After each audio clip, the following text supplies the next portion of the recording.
If you have an electric bike with one of these type of batteries in it and you go to shop for a new one, you'll find that they're pretty expensive. And a lot of the cost actually is the case and the brains and the key and the actual exterior versus the interior. So on my bike, the battery has died, but rather than spend an extra $100 on one of these, I went and got a battery on eBay. You can find a lot of different suppliers of batteries on eBay. And the cheapest way is to just buy a new battery. And what you do is you crack that open and you measure the size of the battery, and then you can find one that has the exact same measurements, and then you can pick your power. Obviously, you'll pay more for more power, less for less power. And then if you pay an extra $10, in this case, I also ordered a charger because I was afraid that the charging port would be different. And it turns out that that is the case. The charging port will still install in here. It's a little circle that I can screw in. We'll do that a little bit later.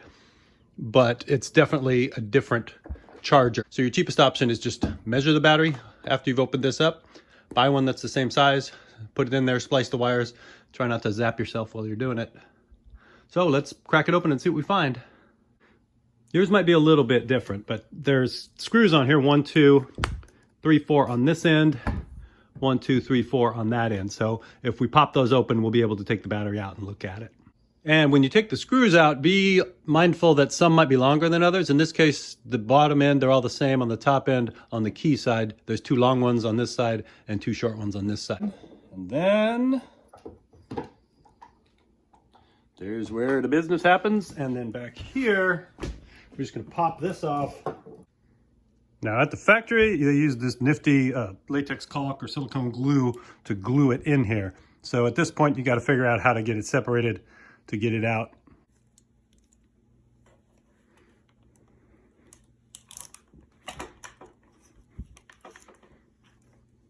All right, that worked. So now we carefully, remember you can still zap yourself while you're doing this, but it comes out like that.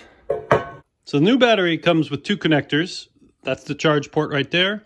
And then here is your positive negative. So they do give you a wire. So what you can do is take this wire, jack it into there, and then plug it in to connect it, and you're good. And there's a close-up look of how it's wired.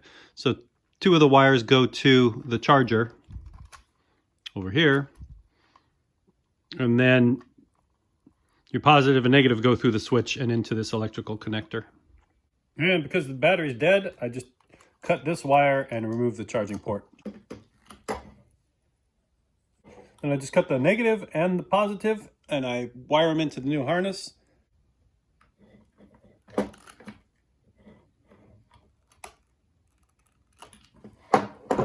And then connect these to these.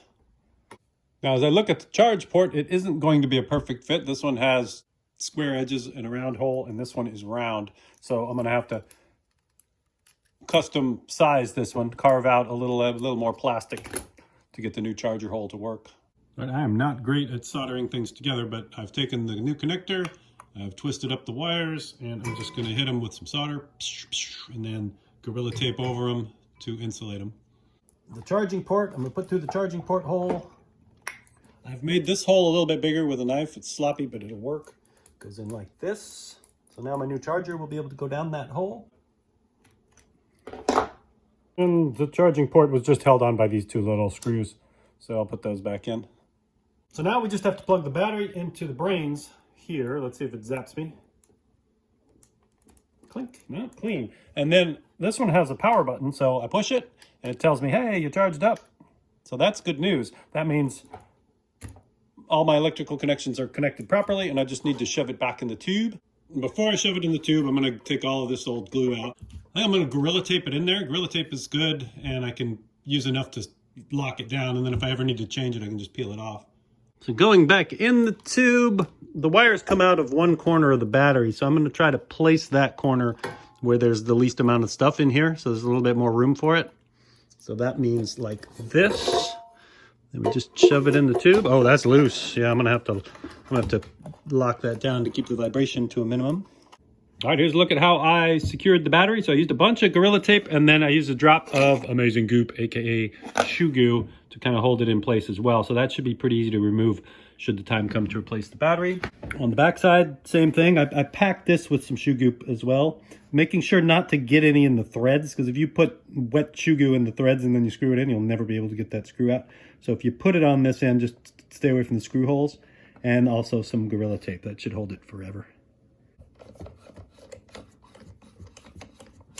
All right, this is the moment of truth. Power on. Come on, baby, please work. Burn out.